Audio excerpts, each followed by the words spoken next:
nilagay ni Maria yung regalo mo sa akin na necktie? Ito lang mo lagi tinatago yun eh. Kailangan ko para sa meeting eh. Pampaswerte, mayroon akong malaking deal eh.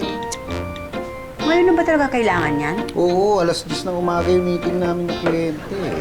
Magkano ba? Malaking deal yun, kaya kailangan ko ng pampaswerte. Sige, padadala ko na ngayon. Bira ka, salta ako ng salta dito. Hindi pala ako kausap mo. Ay, ano ba sinasabi mo? Yung necktie. Ano necktie? Yung inaanap ko, yung bigay mo sa akin. Sino ba yung kausap mo? Si Nonong, anak ng pinsan ko. Eh, nangihiram ng 30,000. Manganganak ang asawa, nasa ospital na.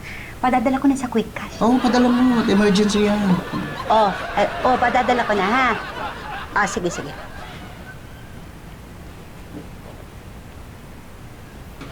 Nakita ko na! Ay! Mali! Hindi, tama. Ito yun. Hindi! Mali! Ginulat mo ko eh. Yung 30,000 sa iba ko napadala.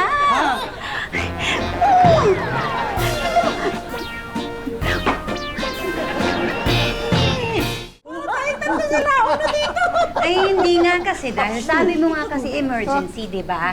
Eh, syempre, ako naman, kamamadali ko. Eh, napagpalit ko yata yung 2 numero dun sa pagsisendan ko. Kaya naligaw yung pinadala ko. Eh, pasensya na nga. Pasensya na.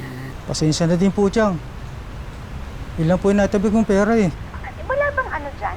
Yung remittance center malapit sa inyo? Ay, well, parang ano, Eastern United o kaya yung LGC padala.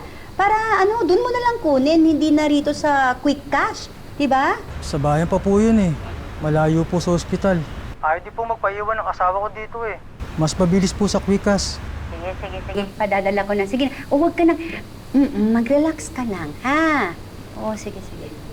Ma'am, tama po ba yung pagkakaintindi ko, yung pagkakarinig ko na nagkamali kayo ng napadalhan ng pera sa cellphone? Tama. Eh, syempre nataranta na rin ako. Nalito na rin ako. Ang tanga-tanga ko kasi. Ay, ma'am, okay lang po yan. Hindi naman po halata eh.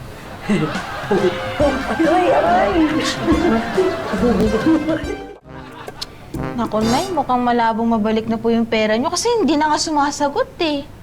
Sana makonsensya, di ba? Hindi niya naman pera kasi yun.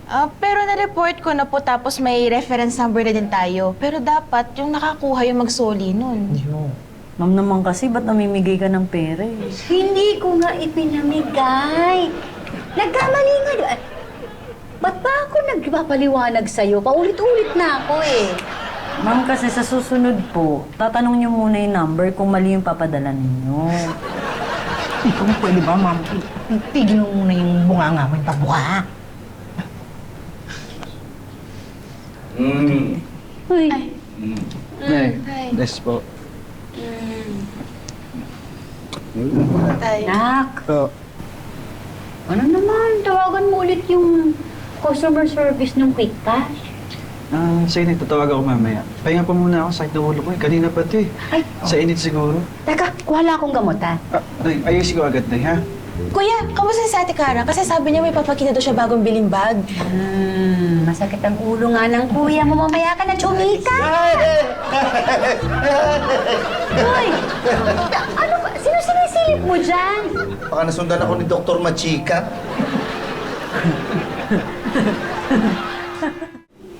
Ma'am, nasa taas pa po eh.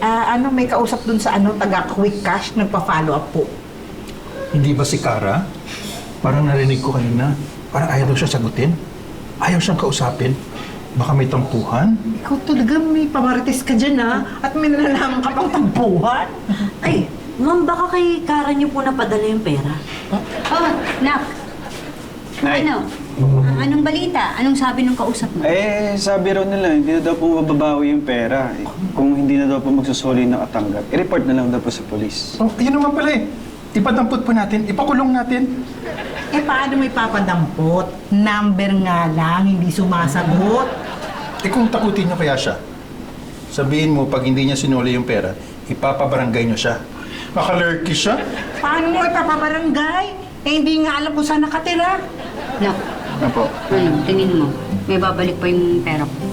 Nay, magdasal na lang tayo na makonsensya yung pinadalan niyo. Nak, kinabahan ako nung nagsabi yung Kuya Chito mo tungkol sa kanila ni Kara.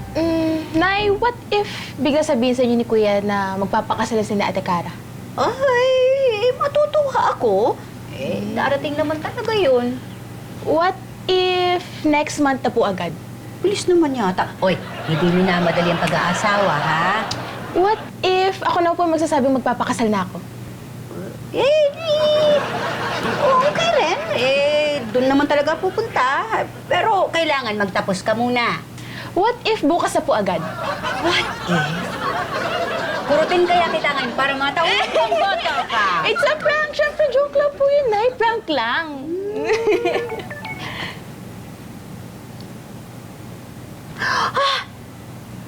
Nag-message na yung maling napadalhan ko sa Quick Cash. Ayun o, isosoli daw niya yung 30K. Naiwan lang daw pala niya yung isa niyang phone. Yes!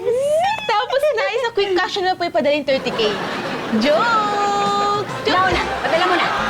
Joke. Buti na lang!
More